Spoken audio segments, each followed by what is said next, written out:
हाँ जी।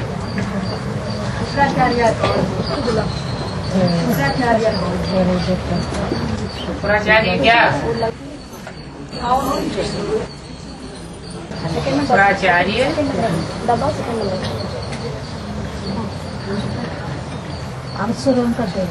राक्षसों के गुरु थे। एक है देवताओं को पढ़ाने वाला गुरु, और उसके मुकाबले है असुरों को पढ़ाने वाला गुरु।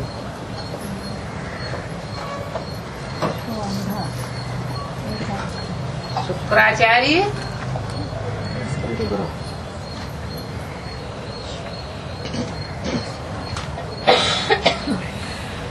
एक आंख से कान दिखाई जाते हैं।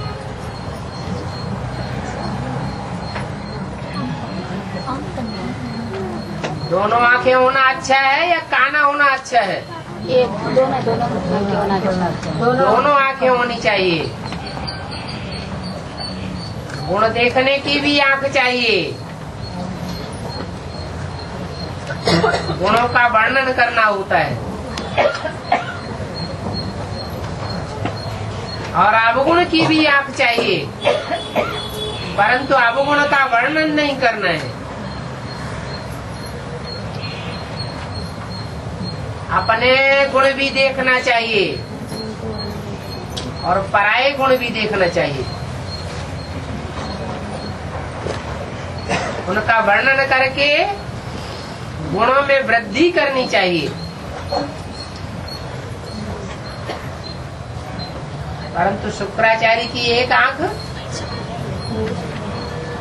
गुण दर्शन की कहानी होती है। अपने भी देहभान का वर्णन करेंगे और दूसरों के भी अवगुणों का वर्णन करेंगे। कहानी अंधे नहीं है, एक आंख से काने हैं।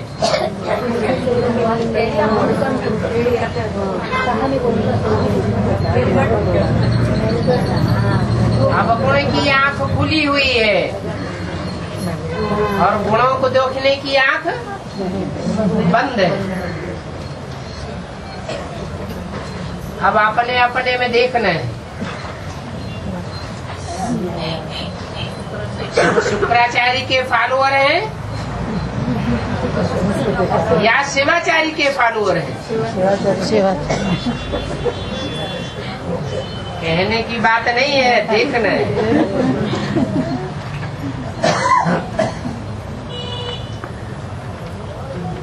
और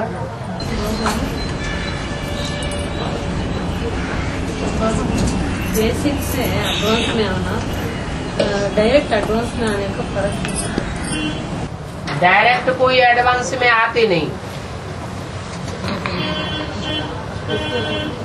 इस जन्म में नहीं बेसिक लिया होगा तो पूर्व जन्म में बेसिक में रहे होंगे।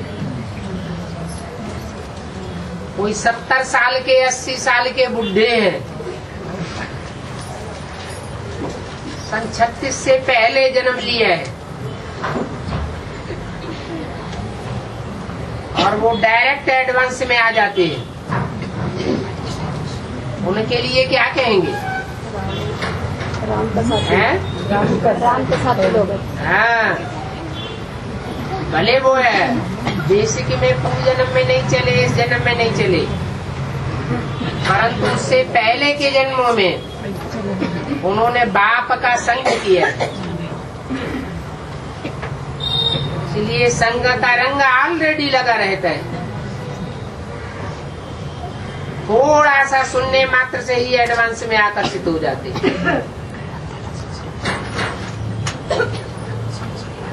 और लौकिक में ब्राह्मण जो है वो सबसे दान लेते हैं, वो किसी को दान नहीं देते। ब्राह्मण किसी को दान नहीं देते, वो किसी को दान नहीं, सबसे दान लेते हैं। थोड़ा ही लौकिक में ब्राह्मण ब्राह्मणों का कर्म ये है दान लेना और दान देना।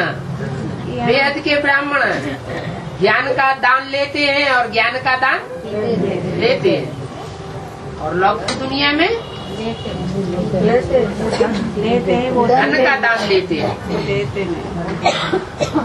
कोई ब्राह्मण है जो देते भी है और लेते भी है। हाँ जी। बाबा, निरंतर 8 घंटे का याद सिर्फ अष्टदेवों के लिए होगा या नंबरवार? निरंतर उन्हीं का होगा जिनका 63 जन्मों में संग के रंग का अंतर नहीं पड़ा होगा।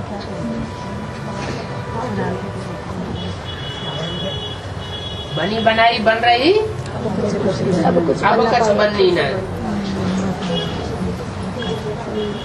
63 जन्मों में जिन्होंने जिनका संग किया है उन्हें उनकी याद जरूर आवेगी।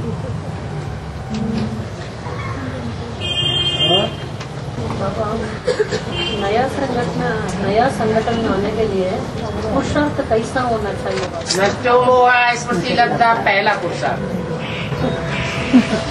आ सकते माता ही आ सकते है। माता ही आ माताएं का अगर मोह का बंधन छूट जाए तो समझो माताएं पास हो गई।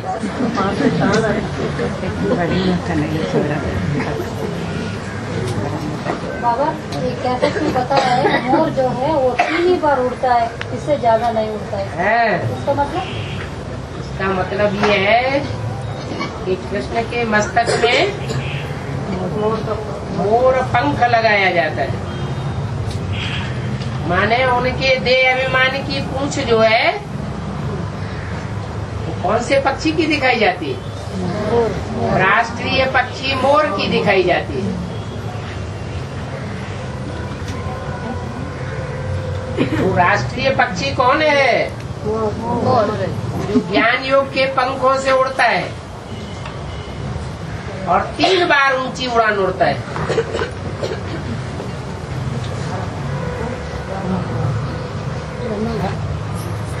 जो मोर पक्षी को पकड़ने वाले होते हैं वो जानते हैं एक बार उड़ जाएगा हाथ नहीं आएगा, दूसरी बार उड़ जाएगा हाथ नहीं आएगा, चलो तीसरी बार भी उड़ जाएगा हाथ नहीं आएगा, लेकिन चौथी बार में वो उड़ नहीं सकेगा।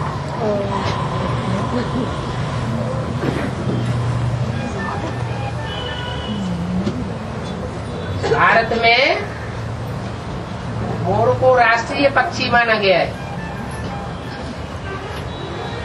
उस राष्ट्रीय पक्षी की हत्या करना भारी जुर्म माना जाता है।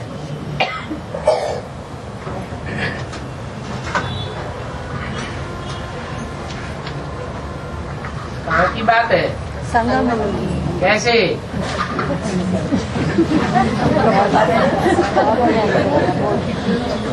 कैसे बाबा?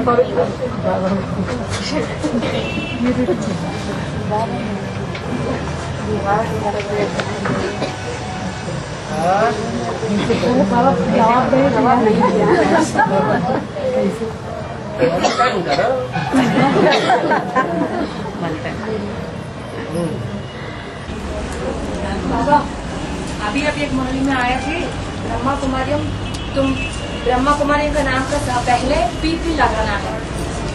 पीपी माना प्रजापिता, ऐसा कर दिया। पीयू लगाना है। पीयू नहीं बोला, पीपी बोला। पीयू बोला। सामने पहला पीके लिखता था। पीपी बोला बाबा। पानी सुनाओ। और नीचे बैठ जाओ।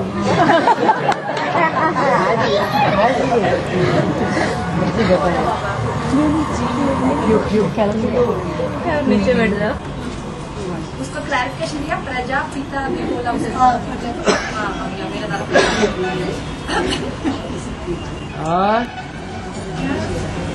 और ब्रह्मा बाबा कैसा साधारण हो सकते हैं? ब्रह्मा बाबा हाँ। कैसा साधारण हो सकते हैं? कैसे साधारण हो सकते हैं? हमारे साधारण थे, साधारण पाठ था उनका। वेशभूषा वो तो साधारण था, धोती कुर्ता था, लेकिन शरीर से साधारण थे या असाधारण सौंदर्यवान थे? और धन से दुनिया के हिसाब से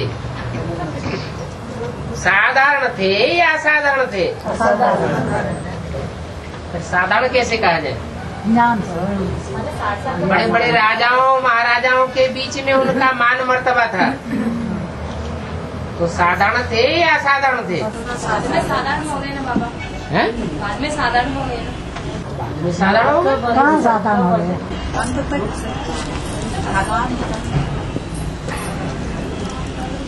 हाँ जी। बाबा ब्रह्मा बाबा को 2018 में 84 जन्म का 50 साल खत्म हो जाते हैं। 2018 में हाँ, 18 में फिर वो कितने साल खत्म हो जाते? 50 साल। कम से कम वो 50 साल उनके पूरे होते हैं, माना शरीर छोड़े। हाँ, फिर वो कभी जन्म लेते हैं 18 में क्या 36 में।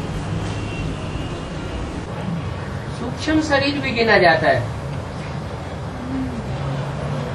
उनका सूक्ष्म शरीर कब खलास हुआ? कब से खलास माना जाए? हैं? नहीं, कैसे नहीं खलास हुआ? अभी भी गुजरात बच्चा जो है जब शरीर छोड़ देता है और बच्चे के रूप में जन्म ले लेता है, बच्चे के रूप में जन्म लेने से पहले वो सूक्ष्म शरीर से दूसरी आत्माओं में, दूसरे व्यक्तियों में प्रवेश कर सकता है। लेकिन जब सूक्ष्म शरीर त्याग करके जन्म ले लेता है, तो जन्म लेने के बाद भी वो कभी हंसता है अपने आप और कभी अपने आप रोता है। वो इसको कितना भी हंसाने का प्रयत्न करे, नहीं हंसेगा, नहीं रोएगा, लेकिन अपने आप रोता है, अपने आप हंसता है। तो कहाँ की स्मृति में चला जाता है? पूर्व जन्म की स्मृति में चला जाता है। तो जो पूर्व जन्म की स्मृति में जाता है उसे सूक्ष्म शरीर कहें या न कहें? मन बुद्धि से सूक्ष्म शरीर की स्मृति में चला जाता है। मना सन 87 में 100 वर्ष उनका सूक्ष्म शरीर का पूरा होता है और गर्भ में प्रवेश होता है। जो ज्ञान गर्भ की यादगार है शास्त्रों में, पीपल के पत्ते पर अंगूठा चूसता हुआ कृष्ण बड़े आराम से गर्भ महल में पड़ा हुआ है। ब्रह्मा की आयु कितने साल? 100 साल। पहले ब्रह्मा की आयु या दादा लेखराज ब्रह्मा की आयु? उनकी भी 100 साल। वो कब पूरी होती है? 68 में उनका साकार शरीर छूटा, लेकिन सूक्ष्म शरीर तो रह गया। कब तक रहा? अभी भी है ना बाबा, गुजरात में प्रवेश करता है। अभी मिसाल दिया ना, बच्चा जन्म लेता है, गर्भ में प्रवेश कर जाता है, तो क्या सूक्ष्म शरीर से प्रवेश कर जाता है क्या? नहीं। जन्म लेने पर भी और गर्भ में प्रवेश करने पर भी वो पूर्व जन्म की स्मृति में जा सकता है। ऐसे ही उनका स्थूल शरीर और उनका सूक्ष्म शरीर दोनों की आयु कब पूरी हो गई? 87 में पूरी हो गई। इसलिए 87 के नजदीक आसपास वो 1 साल आना भी बंद हो गया। और कॉन्फ्रेंस वालों को सर्विस करने के लिए बोला, एकांत कॉन्फ्रेंस शांति का कॉन्फ्रेंस जो करते हैं उसको सर्विस कॉन्फ्रेंस करने के लिए नहीं बोला, नहीं करने वालों को सर्विस करने के लिए। हाँ, उनको समझाने के लिए बोला। लेकिन वो समझाने से वो उधर जाके बोला बुलजार दादी बोला शिव बाबा नहीं है, कैसा कुछ करके छूट गया। वोट लेने के बाद उसको बोले गेट आउट इधर नहीं आना, ये तो सेंटर का पॉलिसी है करके उसको हटा दिया। जो बात हम जानते हैं कि सीधी सीधी ये बात पहले उनको सुनाने से उनको क्रोध आ जाएगा, तो वो बात ही हम पहले क्यों सुनाए? उसको पता ऐसी बात सुनाए ना जो उनको अच्छी लगती हो, जिनसे उनका उमंग उत्साह बढ़ता हो। छोटा बच्चा होता है, उसको मीठी चीज अच्छी लगती है, और हम उसको जबरदस्ती कड़ुआ इंजेक्शन दे दे, कड़वी दवाई दे दे, तो झटपटाएगा ना। ये भी देहभान है। ज्ञान दूसरों को सुख देने के लिए होता है या दुख देने के लिए होता है? ज्ञानी वो जो अपनी वाचा से दूसरे को सुख दे सके, अपने कर्म से दूसरे को सुख दे सके, अपने वाइब्रेशन मात्र से दूसरे को सुखी कर सके। अगर कोई आत्मा दुखी हो जाती है हमारे निमित्त से, तो समझना चाहिए हमारे अंदर ज्ञान नहीं है, देहभान है।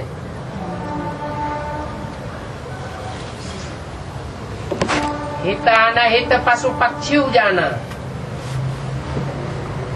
मानुष तन गुण ज्ञान निधाना।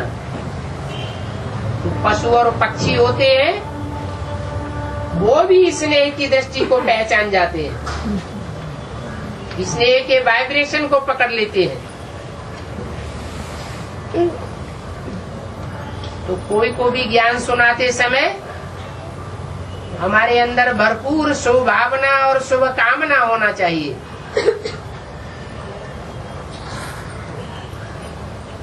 हम शांति के सागर बाप के बच्चे हैं, तो हमारे शांति के वाइब्रेशन ऐसे हों कि हमारे सामने आने वाली आत्मा शांति में डूबने लगे, अशांत आत्मा भी शांत हो जावे।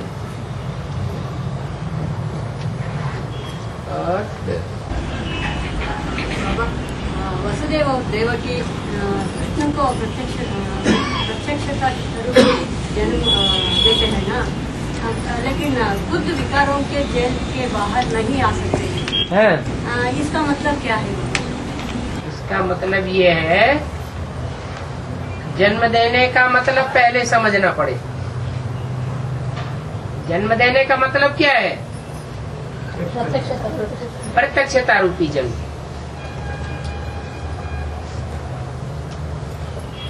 ब्राह्मणों की संगम युगी दुनिया में एडवांस पार्टी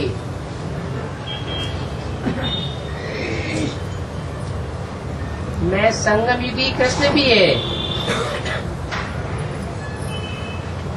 जो पीपल के पत्ते पर दिखाया जाए अथवा जिसका जन्म दिखाया जाए।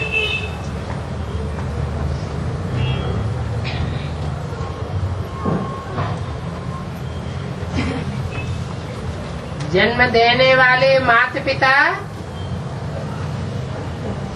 विकारों का अनुभव करते रहे,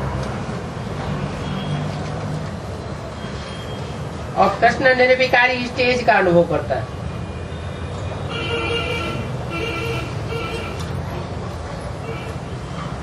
कृष्ण के माँ बाप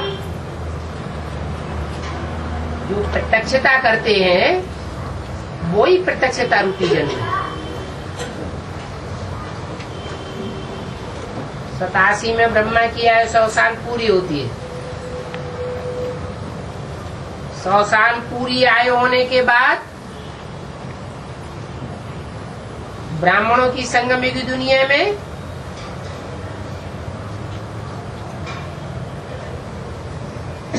बिजली सी कौंध जाती है और कृष्ण का प्रवेशता रूपी जन्म हो जाता है गर्भ में। तो ये प्रत्यक्षता करने का निमित्त तो कोई तो बना होगा।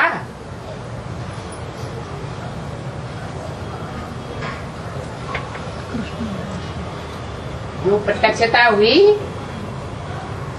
वो भारत के किस हिस्से में हुई, किस हिस्से की आत्माओं ने पहले जाना? संगम की कृष्ण कहो नेक्स्ट टू गॉड, प्रजापिता कहो नेक्स्ट टू गॉड, नारायण बनने वाली आत्मा कहो नेक्स्ट टू गॉड, वो प्रत्यक्ष हो चुका है। देश के किस हिस्से के लोग थे? दक्षिण भारत के। उन दक्षिण भारत की आत्माओं को ज्ञान का बीज डालने वाला कोई तो होगा।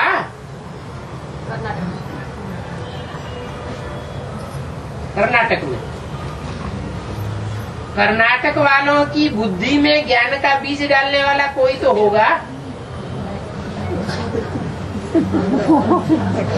दिल्ली वाले ज्ञान तो दिल्ली से आया ना।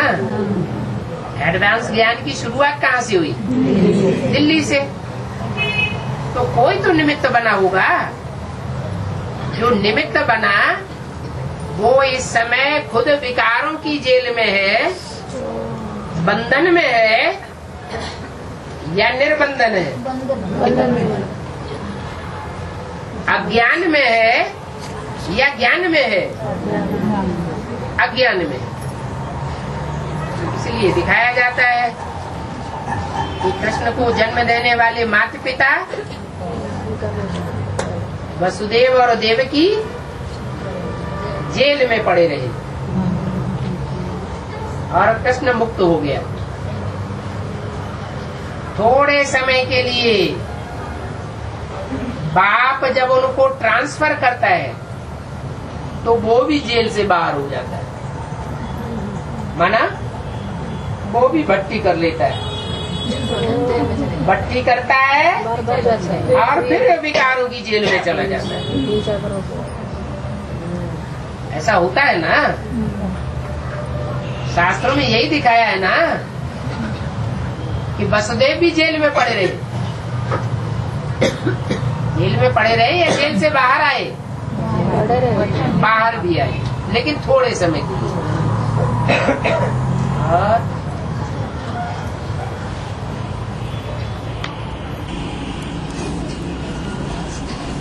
बाबा यह अज्ञान में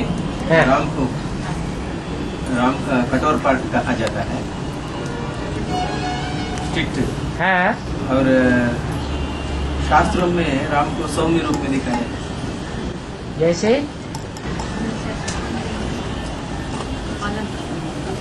शास्त्रों में नियम कानून का स्ट्रिक्ट दिखाया गया है या लूज दिखाया गया है?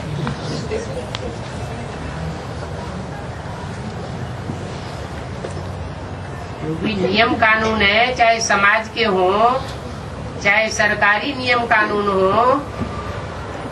और चाहे प्राकृतिक नियम कानून हो, उन कानूनों पर दृढ़ता से चलने वाला दिखाया गया है। मर्यादा पुरुषोत्तम के रूप में दिखाया गया है या थोड़ा लूज दिखाया गया है? स्ट्रिक्ट दिखाया गया है। इसलिए संगम युग में त्रिमूर्ति में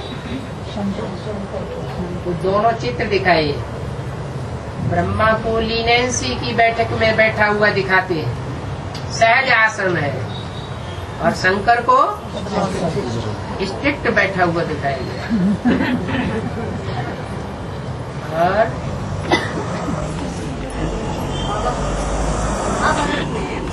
जयद्रथा का कथा आती है ना, है जयद्रथा जयद्रथ। हाँ, अर्जुन को जयद्रथा को नहीं मारते तो मारना पड़ता था, लेकिन कृष्ण ने दिन को रात खूब टीवी देखते हैं। सुनो, जयद्रथा तो अपने हाइडिंग मुरली है और अव्यक्तवाणी में भी कुछ आया है, टीवी में ही आया है। ये सब कहाँ से उठाया? हैं?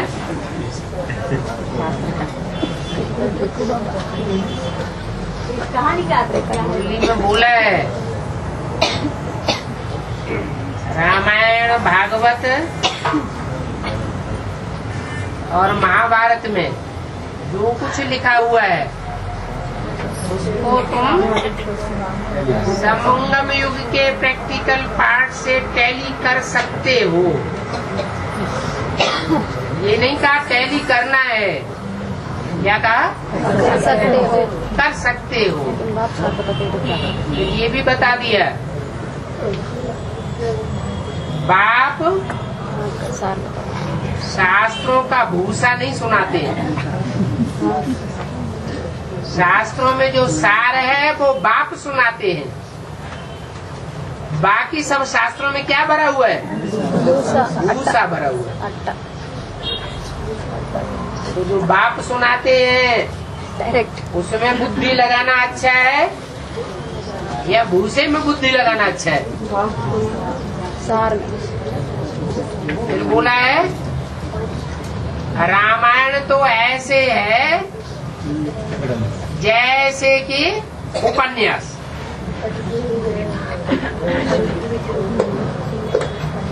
और बोला है दुनिया के मनुष्यों की सबसे जास्ती दुर्गति होती है उपन्यास पढ़ने और फिल्म देखने से।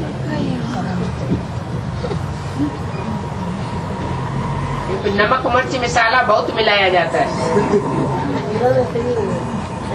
दुनियावी तौर तरीकों का, तो वही बातें बुद्धि में याद आती है।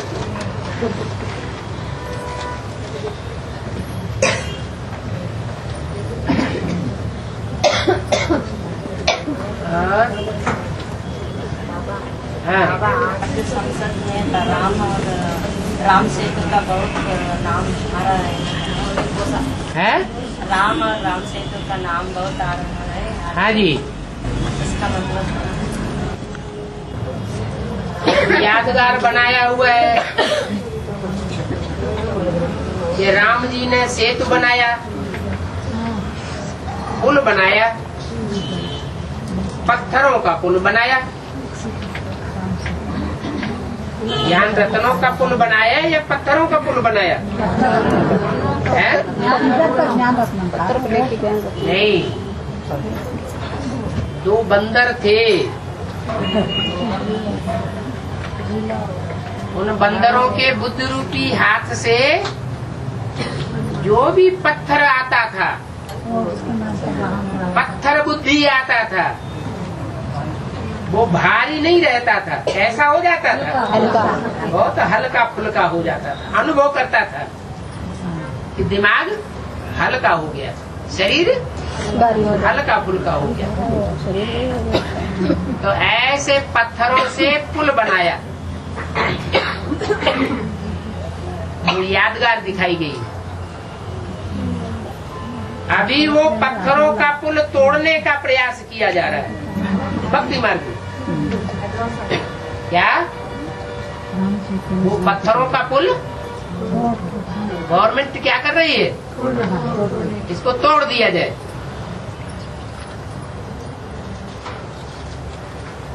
यहाँ पत्थर बुद्धि है कोई जो हल्के हो जाते हैं ज्ञान लेने से? अरे एडवांस पार्टी में है या नहीं है? है।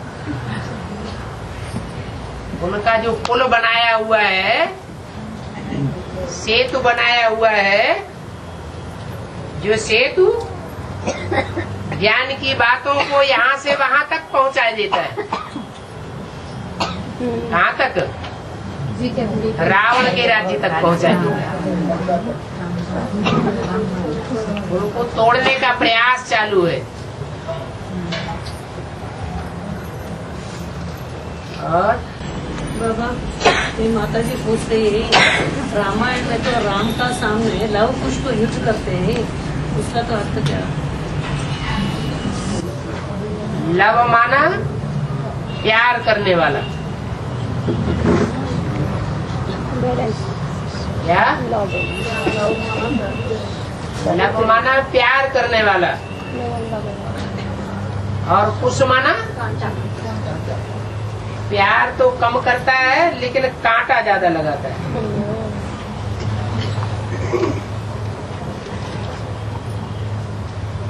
तो दो भाई दिखाए गए हैं राम की औलाद।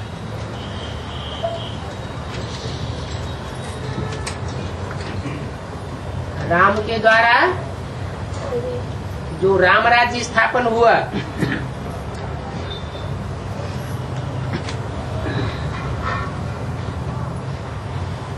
उस राम राज्य में वो दोनों भाई जन्म नहीं लिया, पालना नहीं ली। कहाँ पालना ली? आश्रम में, जंगल में।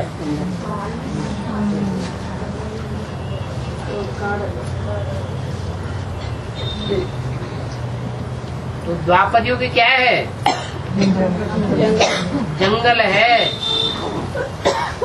जहाँ लव और कुश की पैदाइश हो जाती है। इस्लाम धर्म का मुखिया लव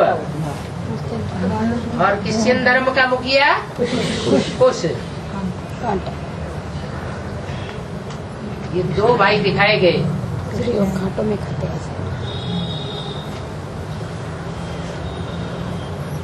और राम वाली आत्मा की लड़ाई किससे होती है? 63 जन्म। इन्हीं विदेशियों से लड़ाई होती है या स्वदेशियों से लड़ाई होती है? विदेशी सभ्यता से ही लड़ाई होती है। तो शास्त्रों में वो लड़ाई दिखाई गई है जिसकी शूटिंग यहाँ संगम युग में होती है। और बाबा, ये परमपिता परमात्मा अभी सिखाने वाले ये राजयोग से मन अमन हो जाता है। ऐसे ही ये 7 विदर्भी सन्यासियों ने कैसे वो मन बुद्धि को मिल करके योग करता है, उस प्रभाव शरीर में कैसे प्रभाव पड़ता है? नील करते ही नहीं। अगर नील करते होते तो उनका भी शरीर रूपी देहवान जलाया जाता, राख कर दिया जाता। वो अपने शरीर रूपी देहवान को पूरा जला नहीं पाते। इसलिए ये परंपरा है उनके कुल में कि देह को मिट्टी में मिलाया जाता है, देह अभिमान की मिट्टी में मिलाया जाता है। वो जब संगम युग में ज्ञान में आते हैं तो पूरी आत्मा नहीं बन पाते। वो कभी भी पूरी आत्मा नहीं बन पाते तो संगम युग में वर्षा नहीं लेते। कहाँ वर्षा लेते हैं? सतयुग का 1, 2, 4 जन्म कम हो जाएंगे। 1, 2, 4 जन्म का जैसे कि उनमें कला कम हो जाएगी, देहभान भरा रहता है। तो वो योगी नहीं है, संपूर्ण अधूरे योगी नहीं। संपूर्ण योगी बाप के बच्चे।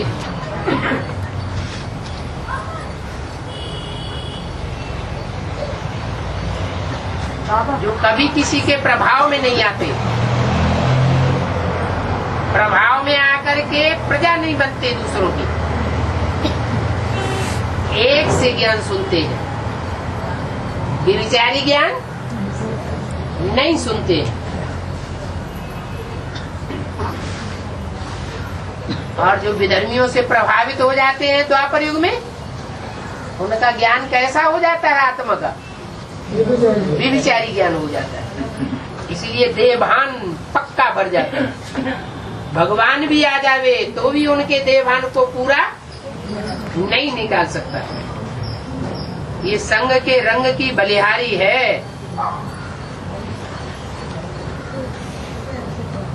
ब्रॉड ड्रामा में भी ये संग का रंग लगता है और शूटिंग पीरियड में भी ये संग का रंग लगता है। जो जिस धर्म का होगा उसी की बात मानेगा। भगवान भी बताने के लिए आवे तो भी नहीं मानेगा। कहते भी हैं ज्ञान तो तुम्हारा सच्चा है, परंतु जब दीदी दादियां मान लेंगी तो हम भी मान लेंगे। इससे क्या साबित हुआ? इसी धर्म के हैं। और बाबा कृष्ण का जन्म कृष्णाष्टमी मानते हैं ना। रामनवमी राम के जन्म को रामनवमी कहते हैं। ऐसा क्या? कृष्ण और कृष्ण जैसे 7-8 जो भी बच्चे हैं उनको जन्म दिखाने के बाद, माने 7-8 नारायण प्रत्यक्ष होने के बाद 9वां जन्म राम का दिखाया जाता है। माने बाप के जो भी 8 विशेष बच्चे जो संगम युगी कृष्ण समान है, बाप समान है, वो बच्चे जब प्रत्यक्ष हो जाते हैं तो अंत में 9वां जन्म किसका होता है? बाप का होता है। बाप पहले अपने को प्रत्यक्ष करेगा कि पहले बच्चों को प्रत्यक्ष करेगा?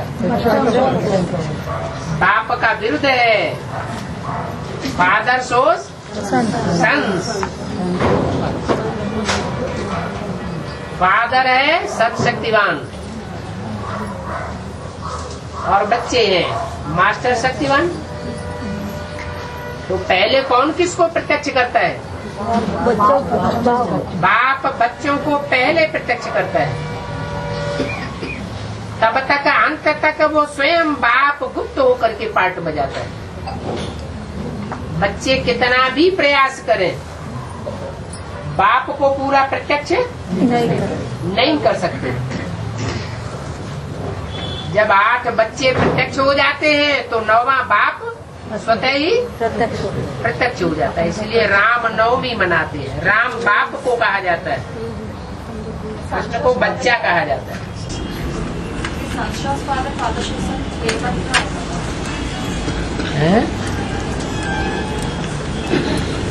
क्या हुआ? क्या हुआ? यही तो हुआ। फादर सन्स को प्रत्यक्ष करता है और बच्चे बाप। बच्चे जब 8 प्रत्यक्ष हो जाते हैं तो 8 बच्चों की ताकत बढ़ेगी ना, वो बाप को प्रत्यक्ष करते हैं।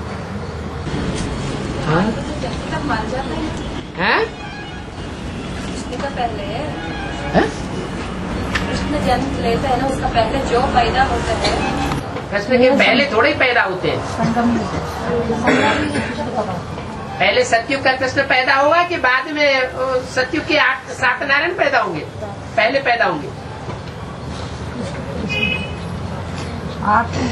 है नंबरवार बच्चे प्रत्यक्ष होते हैं। अष्टदेव में साउथ वेस्ट में निकृति बोलते देव को दिखाया है। निकृति बोलते देव को दिखाया है। वो उसका मतलब क्या है? कौन है? है निष्कृष्ट से बनता है निष्कृति। माना उसका भी नंबर है। अच्छा नहीं है।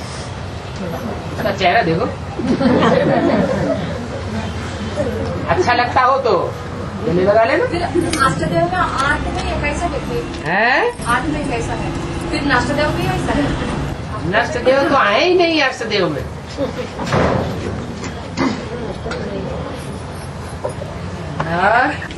अष्टदेव में वैसा बैंकर भी रहता है। बैंकर भी रहता है। बैंकर क्या? अष्टदेव निकृति रूप बैंकर भी करता है। हाँ वैसा अष्टदेव में अष्टदेव ऐसा बैंकर औरों के मुकाबले कुछ भयंकर पार्ट होगा। अंदर का बाहर का अंदर की बात है, बाहर की भी बात है। जो अंदर होता है वो बाहर भी आता है। बाबा आठवां वाला सिख है? आठवां वाला सिख हाँ, वो ऐसा है। अब कौन कैसा है वो तो टाइम आएगा तो पता चलेगा। हाँ। बाबा माता जी पूछ रहे हैं, महाभारत में तो धृतराष्ट्र के साथ संजय को दिखाते हैं। धृतराष्ट्र, हाँ, उसके साथ संजय को दिखाते हैं। हाँ जी। कृष्ण के साथ अर्जुन को दिखाते हैं। साथ साथ ही वो कैसे उसका संगम होता है। हाँ, उसका साथ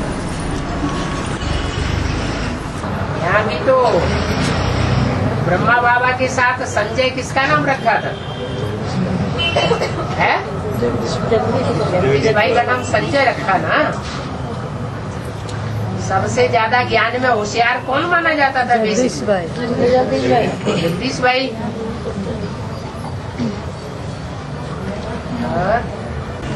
मामा हाँ।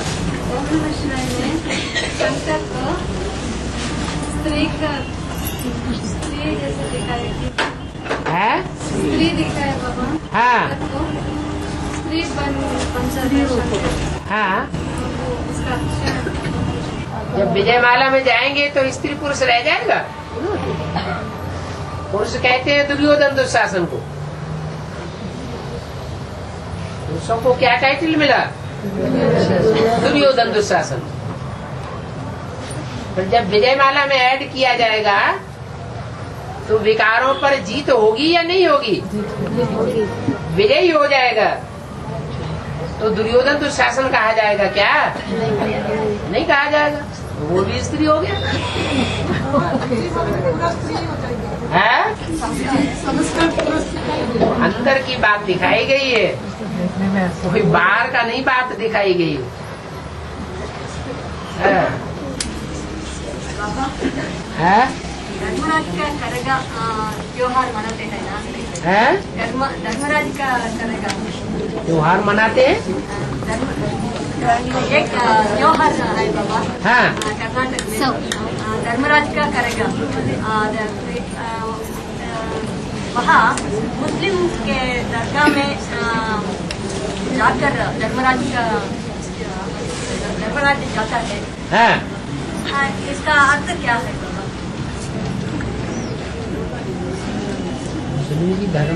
धर्मराज नहीं बाबा, धर्मराय।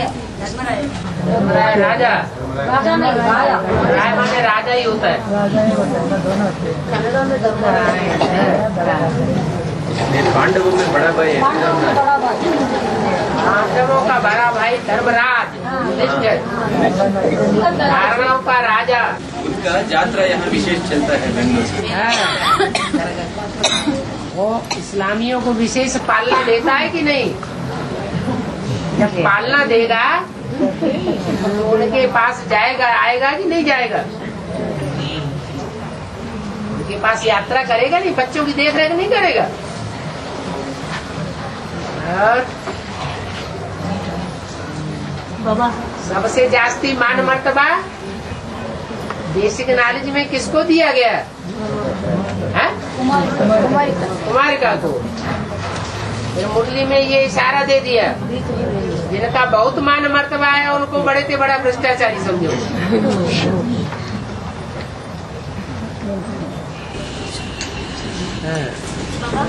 भद्रकाली शुरू हो गई है?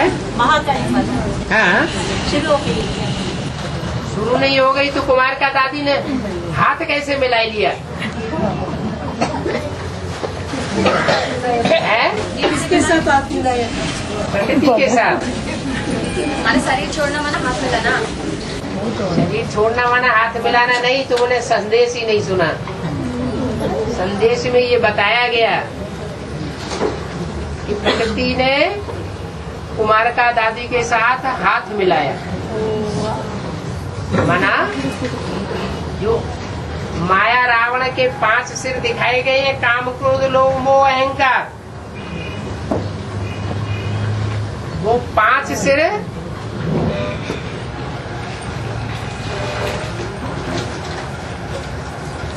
जो एडवांस पार्टी का सेतु है उसे नहीं गिरा सकते। जब हम 5 काम क्रोध लोभ मोह अहंकार रूपी माया रूपी रावण, माया का रूप प्रकृति के 5 तत्वों से हाथ मिलाए लेता है, प्रकृति से हाथ मिलाए लेता है, तो दुगना से ज्यादा पावरफुल बन जाता है। और पावरफुल बन करके धराशायी करता है।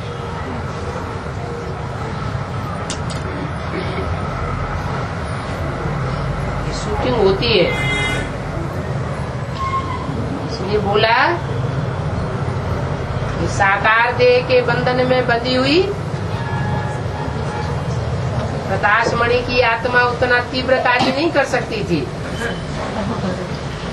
अभी उस बंधन से छूट गई। अभी बहुत कुछ देखेंगे, जल्दी जल्दी परिवर्तन होगा। और जगदम्बा में प्रवेश करते, प्रवेश करना अलग बात और हाथ मिलाना अलग बात। हाथ माना बुद्धि रूपी हाथ मिलाना माना सपोर्ट करना। हाँ जी, जैसे 2 दुश्मन होते हैं, किसी व्यक्ति का 2 दुश्मन है और उस व्यक्ति की पावर ज्यादा है, उसके 2 दुश्मन है, उनकी पावर कम है, तो वो दुश्मन क्या करते हैं, दोनों आपस में मिल जाते हैं और मिलकर के फिर वार करते हैं, वो एक के ऊपर वो हिसाब है।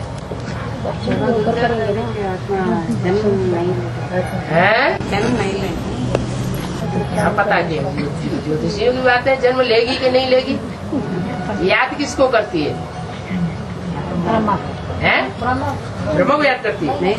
अगर ब्रह्मा को याद करती होती तो ब्रह्मा बाबा जब बुलाते थे तो उसे आना भी चाहिए। साकार में ब्रह्मा बाबा गुलजार को बहुत बुलाते थे और वो भाग जाती थी, तो बाबा की इच्छा को कभी पूर्ति नहीं की, इसलिए जब शरीर छोड़ा तो गुलजार दादी के शरीर में ही प्रवेश कर लिया। और बाबा अभी कोर्स समझाते समय सारा पॉइंट चेंज हुआ है ना, वो समझाते समय सारा पॉइंट चेंज हुआ, थोड़ा पॉइंट चेंज हुआ, चेंज नहीं हुआ, रिफाइन हुआ। 4.5 लाख में भी 1 लाख 2 लाख बचेगा और बाकी वापस जाएगा ना। अब कोर्स में कैसे समझाना होगा, तो कैसे समझाना होगा? अरे दूसरे धर्म की आत्माएं जो हैं वो पहले अपने शरीर को कंचन काया बनाएंगी या बाद में बनाएंगी? तो बाद में बनाएंगी। और सतयुग में जो पहला जन्म होगा उस पहले जन्म की जनसंख्या कितनी होगी? अंत में या आदि में? फिर अगर आदि में ही 4.5 लाख हो जाए तो 4.5 लाख बच्चे भी जन्म हो जाएंगे आदि में, तो अंत में तो जनसंख्या बढ़ जाएगी। और पापा भी लास्ट में शरीर छोड़ देंगे बोले ना है, जो भी सूर्यवंशी बनेंगे, चाहे चंद्रवंशी हैं, सरेंडर होंगे तो क्या बन जाएंगे? सूर्यवंशी बन जाएंगे। तो मामा अगर सरेंडर नहीं होंगे, हठ योगी हैं, अपनी हट पर पक्के रहने वाले हैं, तो सूर्यवंशी नहीं बनेंगे। तो शरीर ब्रह्मा, तो बाबा शरीर छोड़ा या काबिज रहा? शरीर छोड़ दिया। फिर ब्रह्मा एवरलास्टिंग में जब जगदम्बा का पाठ बजाएगा तो जिसमें प्रवेश करेगा उसमें संग का रंग आएगा या नहीं आएगा? आएगा। तो मम्मा शरीर छोड़ देगी, सतयुग में शरीर लेगी ना, तो कौन जन्म देंगे? कौन जन्म देंगे? राजमतों के कौन बेटे है?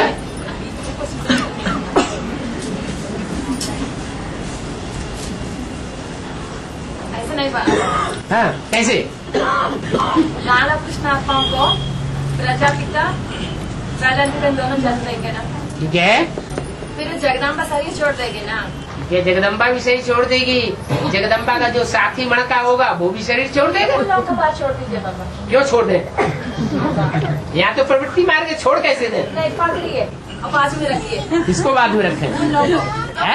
मम्मा को जन्म देने वाला कौन? अरे मम्मा के अकेले के पुजारी बनना है, मम्मा के साथ जो 21 जन्म वाला है उसको भी देखना है। पहले इनको देख के बाद में उन लोगों को देखेंगे। घृणा है क्या? माने अरे साथ ही साथ तो जन्म लेंगे। माने सभी को इकट्ठे एक तो जन्म नहीं देंगे ना। है? इकट्ठे एक व्यक्ति कोई 2 लोग जन्म नहीं देंगे। हाँ, इकट्ठा ही जन्म होगा और इकट्ठी ही मौत होगी। अयो अयो और क्या बाबा यहाँ छोड़ के? हाँ शिव बाबा को बुद्धिवानों को बुद्धि कहा जाता है। हाँ जी। अभी आजकल दुनिया भी दिमाग को ही, बुद्धि को ही ज्यादा महत्व देते हैं। हाँ बुद्धि की तरफ भी भाग रहे हैं। ठीक है। तो दोनों का कुछ टैली होता है। आज की दुनिया के जो बुद्धिमान है वो दुनिया को गड्ढे में लिए जा रहे हैं, गर्त में लिए जा रहे हैं या ऊंचा उठा रहे हैं। दुनिया का विनाश कर देंगे। आज की बुद्धिमानों की बुद्धि है विनाशकारी और बाप की बुद्धिमानों की जो बुद्धि कही जाती है वो है स्थापनाकारी। कितना भारी अंतर है। बुद्धिमान तो दोनों हैं। वो तामसी बुद्धिमान है और वो सात्विक बुद्धिमान। ये पूछा ना ये बहन जी, जगदम्बा को कौन जन्म देगी? कौन जन्म देंगे? देखो, जो जिस कुल का होगा सो सोचेगा। जगदम्बा के पुजारी जगदम्बा के बारे में सोचेंगे और बात निकालेंगे और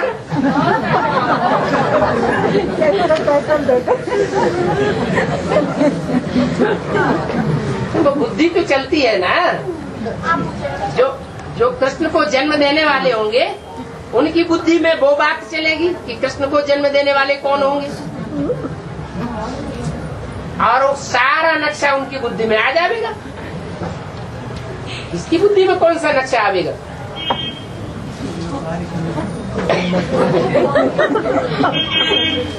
जिनकी बुद्धि का जहाँ जहाँ कनेक्शन है, आपसे कनेक्शन है,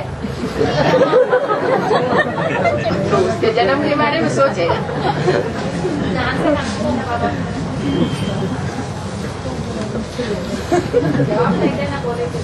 है सब बातों को अभी बता देवे तो आगे चल के क्या बतावेंगे? ऐसे ही बोल रहे।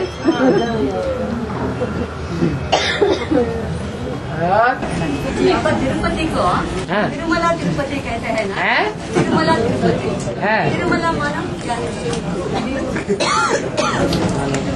कहते हैं तिरुपति।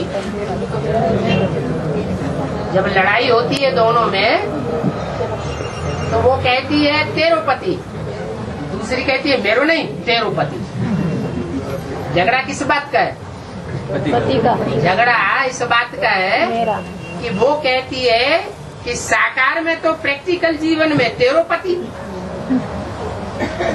इंद्रियों से जो मिलन मेला मनाया है प्रैक्टिकल में, उस हिसाब से तो तिरुपति है प्रैक्टिकल में। मेरुपति कहाँ है?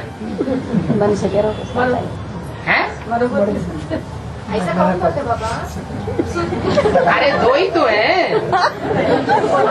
कैसा बोले? है? वो मन के संकल्पों की बात है, संगम युगी ब्राह्मणों की दुनिया में चलती है। वो कोई बोल बोल की बातें नहीं चलती है। ब्रह्मा के संकल्पों से सृष्टि रची गई या बातों से सृष्टि रची गई? तो ये संकल्पों की सृष्टि है। संकल्पों की सृष्टि में 2 पत्नियां हैं। उनको राजा उत्तानपाद की 2 पत्नियों के रूप में भी दिखाया गया और तिरुपति में भी 2 पत्नियों के रूप में दिखाया गया। राजा उत्तानपाद की काम्पिल्य नगर का राजा, उसकी 2 पत्नियां सुरुचि और सुनीति। सुरुचि माने अपनी रुचि पूर्वक चलने वाली, क्या ईश्वरीय नीति नियम मर्यादा को माने या न माने, लेकिन अपनी रुचि पूर्वक चले। और सुनीति माने ईश्वरीय नीति नियमों के आधार पर चले, वो सुंदर नीति वाली। तो तिरुपति की 2 पत्नियों की कथानक है। उसके मन में संकल्प चलता है।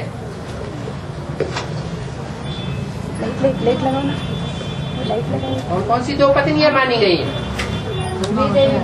श्रीदेवी और भूदेवी। भूदेवी माना क्या है? भू माना पृथ्वी, पृथिव्या चौड़ी होती जाती है। क्या है? चौड़ी होती जाती है माने जगदम्बा। वो अधर कुमारी है या कन्या कुमारी है? अधर कुमारी। तो ज्यादा चौड़ी अधर कुमारी बनती है या कन्या कुमारी होती है? कुमारी हल्की फुल्की होती है और अधर कुमारी चौड़ी होती जाती है। ऐसे ही ये पृथ्वी है। पृथिव्याति माने चौड़ी चक्री होती जाती है। पहले भारत में कन्याकुमारी ही थी, लेकिन जब द्वापर शुरू होता है, दूसरे दूसरे धर्म की आत्माएं आती है, तो दूसरे दूसरे धर्म खंड पृथ्वी से सागर से ऊपर आ जाते हैं। तो पृथ्वी का विस्तार बढ़ता जाता है। बढ़ते बढ़ते सब धर्मों की आत्माएं पृथ्वी में प्रत्यक्ष हो जाती है। पृथ्वी की गोद में पलती है, इसलिए उसका नाम है पृथ्वी। जगत की अम्बा, जगदम्बा। सारे जगत की अम्बा या सिर्फ सूर्यवंशियों चंद्रवंशियों की अम्बा? सारे जगत की, सब धर्मों की अम्बा, कोई माने या न माने। और उसके मुकाबले है श्री देवी। श्री माना श्रेष्ठ, माना देवता, सिर्फ देवता धर्म की देवी, माना कन्याकुमारी, जिसको कहते हैं मिस इंडिया। उनके संकल्पों की कहानी दिखाई गई है और यादगार दिखाई गई है तिरुपति मंदिर में। उनका संकल्प चलता है। श्रीदेवी का क्या संकल्प चलता है संगम युग में? कि प्रैक्टिकल साकार जीवन में इंद्रियों का सुख लेना, मनन मिलन मेला मनाने का पार्ट मेरा नहीं है। प्रैक्टिकल में तो तेरा पति है। असली बात है वो बताना ईर्ष्या होती है? है? ये असली बात बताना ईर्ष्या होती है? नहीं। तो सही बात कही, समझ की बात कही। फिर वो कहती है नहीं, अरे देह से मेरा पति है तो क्या हुआ, मन से तो तेरा पति है। मन तो तेरे पास धरा रहता है। नहीं, बिल्कुल गलत बात। वो एकलव्य है या 2 लव्य है? एक। अगर 2 लव्य है तो नारायण पद पा नहीं सकता दोनों का भी प्यार है कि ऊपर वाला को है। वही जगत जगदम्बा की वकालत करने वाले, अब कोई श्रीदेवी की वकालत करने वाले, नारायण की वकालत करने वाले। अच्छा। और माता जी पूछ रही है हाँ वो तिरुपति वो तीन ऐसा नाम वो क्या हैं? हैं? वो तीन टीका लगाते हैं ना, एक आदमी बोलो। हाँ तिरुमला में तिरुपति को वो तीन नाम लगाए ना बाबा। तीर क्या लगाया? तिलक। हाँ। लकीर दिखाई गई है, वो त्रिशूल है, त्रिशूल। हाँ, ब्रह्मा विष्णु शंकर का ज्ञान सदैव बुद्धि में रहता है, तीसरे नेत्र में भरा हुआ है। ब्रह्मा द्वारा कैसे स्थापना होती है, शंकर द्वारा कैसे ब्राह्मणों की संगम युगी दुनिया के असुरों का विनाश होता है, फिर विष्णु द्वारा कैसे श्रेष्ठ ब्राह्मणों की, सूर्यवंशी ब्राह्मणों की पालना होती है, वो बात बुद्धि में धरी हुई है सदैव।